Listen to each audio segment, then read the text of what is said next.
Namaskar. Namaskar. So tell us your story, how you got involved with meditation at Nandamaga. Yeah, I think that was like late 70s in my hometown. That time, Prana Krishnananda, his name before is Pinakmani, What country are we talking about? Philippines. Yeah. So he visited us there, and he does a lot of kiirtan on the street or in the park. And it just happened that I passed by and that Prana Krishnananda was in the big group of people, wearing orange and white. He was brahmachari that time. And they're singing kirtan. I was just so fascinated of kirtan. It's just pretty uplifting mantra. So I joined and sing kirtan, which is I don't know what's the meaning of that kirtan. And at the end, of course, he explained what's the meaning of it. And yeah, I was a bit intrigued because, of course, I feel something when we all do kirtan.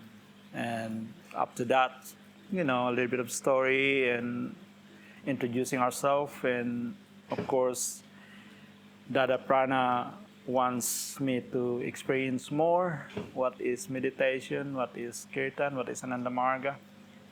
So he asked me if I can stay a little bit in training center, which is in the Bao training center. So that time, yeah, I was, I have free time. It wasn't intention of me to be LFT or trainee or whatever, so I just joined there. In that time, we're sort of establishing the training center in the Bao. We had to earn some money to run the training center because one neighbor who tried to donate the land in a very small amount of money, and we don't have that money, so we established some kind of health products by Chidananda. That's the trainer at the time, and we make some peanut products, food products, and honey and bread to sell from different stores or different supermarket.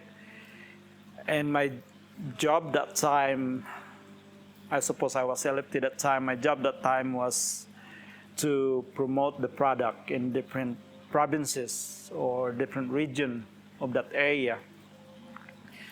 And that time it was actually the peace and order that time is a bit critical because there is some kind of war against NPA. NPA means New People Army. That's from the communist.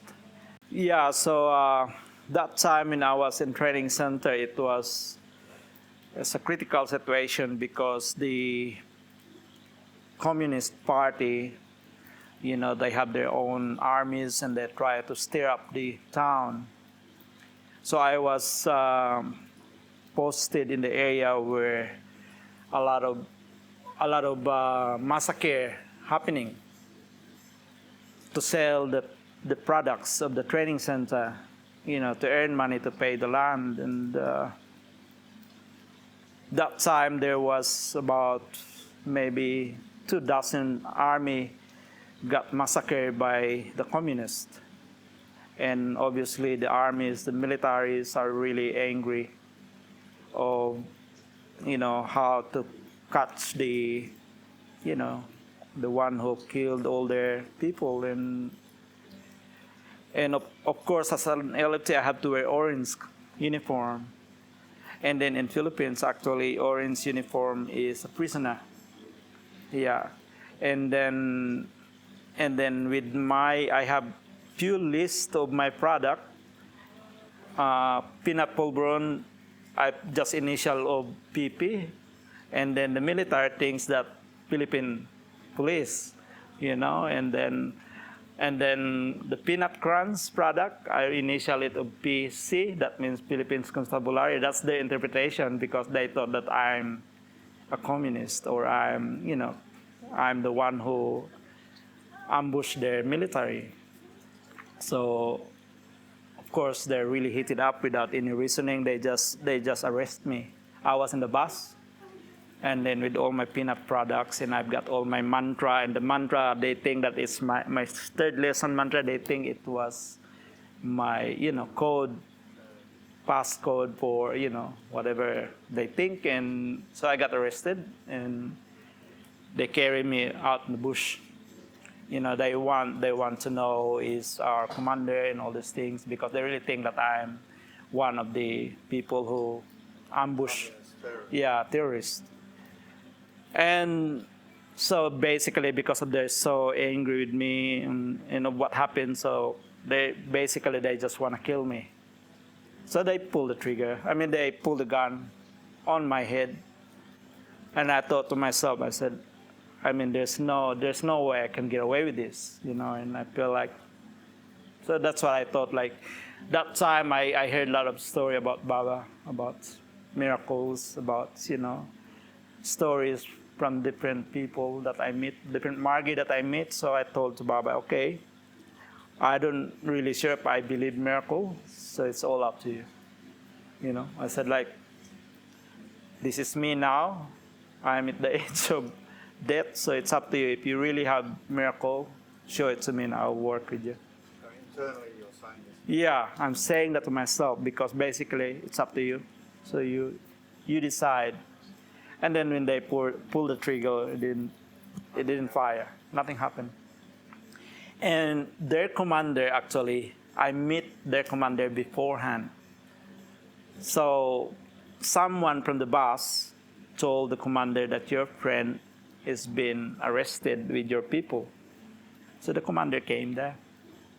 And I was saved by that, because I don't know how long I can hold. I'm sure other gun will blow, will fire. So anyway, the commander came, and those 4 or 5 of them who arrested me, they got sort of demoted and put some in the front line position.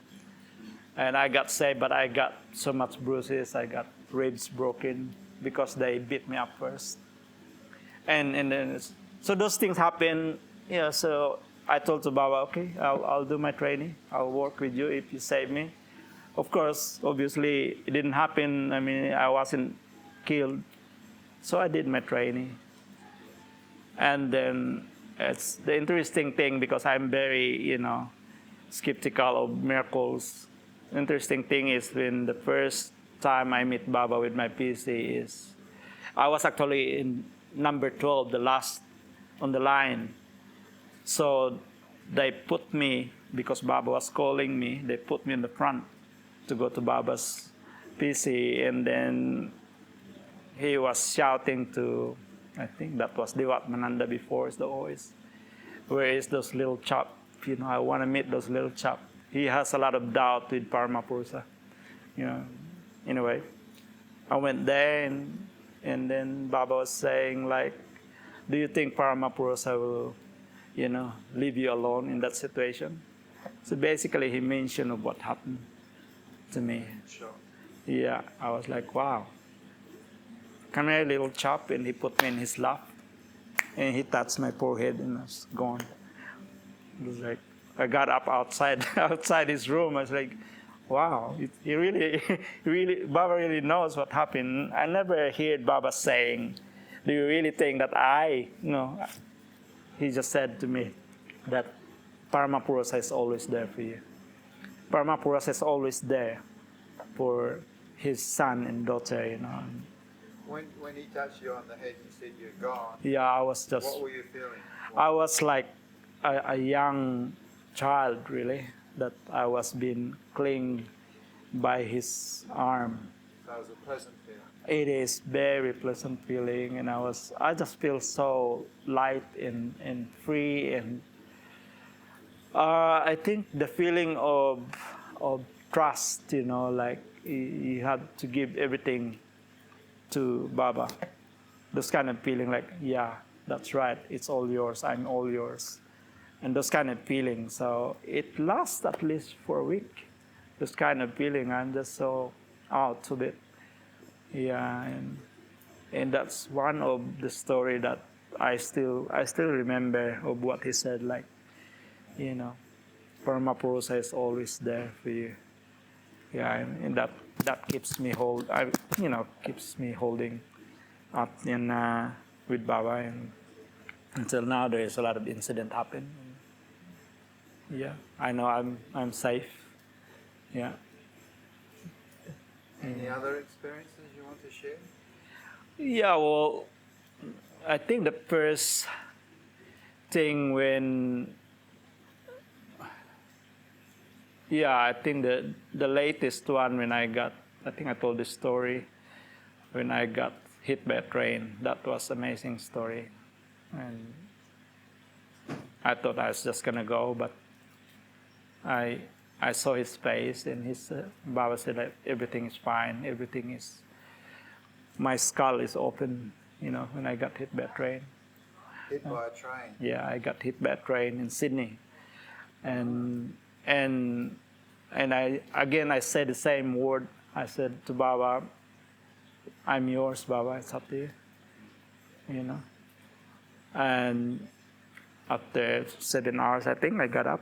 I'm still alive, and the same feeling what I feel that time, and I truly believe that, to keep your devotion towards the Guru, to please the Guru, he's always there for you, no matter what you do for the humanity, and to do some service to his mission, and Baba always give those blessing.